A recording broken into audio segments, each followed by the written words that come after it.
அனைவருக்கும் வணக்கம். மீண்டும் ஒரு மகிழ்ச்சியான செய்தியுடன் உங்களை சந்திப்பை நினைத்து மிக மிக மகிழ்ச்சி அடைகிறேன். தமிழக முதல்வர் செல்வி ஜெயலலிதா அவர்கள் கடந்த 22 செப்டம்பர் மாதத்தில் இருந்து சென்னையில் உள்ள அப்போலோ ஹாஸ்பிட்டலில் அனுமதிக்கப்பட்டுள்ளது அனைவரும் அறிந்தது. இதைத் தொடர்ந்து தமிழ்நாடே கண்கலங்கி நின்றது. சென்னை அப்போலோ ஹாஸ்பிட்டலுக்கு முன்னால் 10,000க்கும் மேற்பட்ட மக்கள் குவிந்தனர். அனைத்தையும் தாண்டி வதந்திகள் பீதியாக பரவின. வருகிற ஒவ்வொரு வதந்தியையும் தமிழ்நாட்டு காவல்துறையினரால் கட்டுப்படுத்த முடியவில்லை. வதந்திகளை என்னமோ தமிழ்நாட்டு காவல்துறையினால் கட்டுப்படுத்த முடியாவிட்டாலும் சென்னையில் உள்ள அப்போலோ ஹாஸ்பிட்டலை தங்கள் கட்டுப்பாட்டுக்குள் வைத்திருந்தார்கள். காவல்துறையின் கட்டுப்பாட்டில் இருந்த அப்போலோ ஹாஸ்பிட்டலில் ஒருவர் கூட நுழையலா நிலையிலும், ஏன் ஒரு கொசு கூட உள்ள நுழையலா நிலையிலும், இந்த நிலையிலும் வைத்தியசாலைக்குள்ளே ஒருவர் நுழைந்திருக்கிறார் என்றால் அது எப்படி சாத்தியமாகும்? அந்த நபர் உள்ளே நுழையும் போது வைத்தியர் வேடம் போட்டும் ஜெயலலிதாவை சென்று பார்த்துவிட்டும் அங்கு உள்ள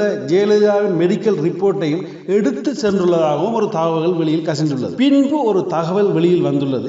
இவர் இந்திய உளவுத்துறையில் வேலை பார்ப்பவர் என்றும், இவரை பாரத பிரதமர் மோடி தான் அனுப்பி வைத்தார் என்றும், செல்வி ஜெயலலிதாவின் நிலையை பார்த்தறிந்து வரும்படி இவரிடம் கட்டளையிடப்பட்டது என்றும் பின்பு ஒரு தகவல் கசிந்தது. ஏதோ என்னமோ செல்வி ஜெயலலிதா நலமடைந்து விட்டதாக அப்போலோ ஹாஸ்பிட்டலில் இருந்து இப்ப புதுசாக ஒரு நியூஸ் வந்துள்ளது. அவாக்கு இனி செயற்கை சுவாசம் தேவையில்லை என்றும், அவ தானாக சுவாசிக்கக்கூடிய இதில் இருக்கிறார் என்றும், இன்னும் ஒரு சில நாட்களில் அவ நோமல் பாட்டுக்கு மாற்றப்படுவார் என்றும் ஒரு தகவல் வந்திருக்கின்றது. இதை கேட்ட தமிழ்நாட்டு தமிழ் மக்கள் மிக மகிழ்ச்சியாக உள்ளனர். ஆனால் இனி என்ன வதந்தியை தமிழச்சி கிளப்ப போறான்றதுதான் இன்னும் தெரியாத விஷயமாக உள்ளது. அது வதந்தியா இருக்கலாம், அல்ல உண்மையாக இருக்கலாம். பொறுத்திருந்து தான் பார்க்கணும். இதெல்லாத்தையும் நாங்க பொறுத்திருந்து பார்த்தாலும், ஆனா இப்ப லேட்டஸ்டா பாத்தீங்கன்னா ஒரு நபர் பேஸ்புக்ல ஒரு செய்தி ஒன்று வெளியிட்டிருந்தார். அதாவது நடிகரும் இப்ப அமைச்சருமான கருணா சட்டசபையில ஒரு பாட்டு பாடினார் ஒரு கொஞ்ச நாளைக்கு முன்ன. அந்த பாட்டு என்னன்னு சிறந்த வரி உங்களுக்கு பாடி காட்டணும். நீங்க நல்லா இருக்கணும், நாடு முன்னேற,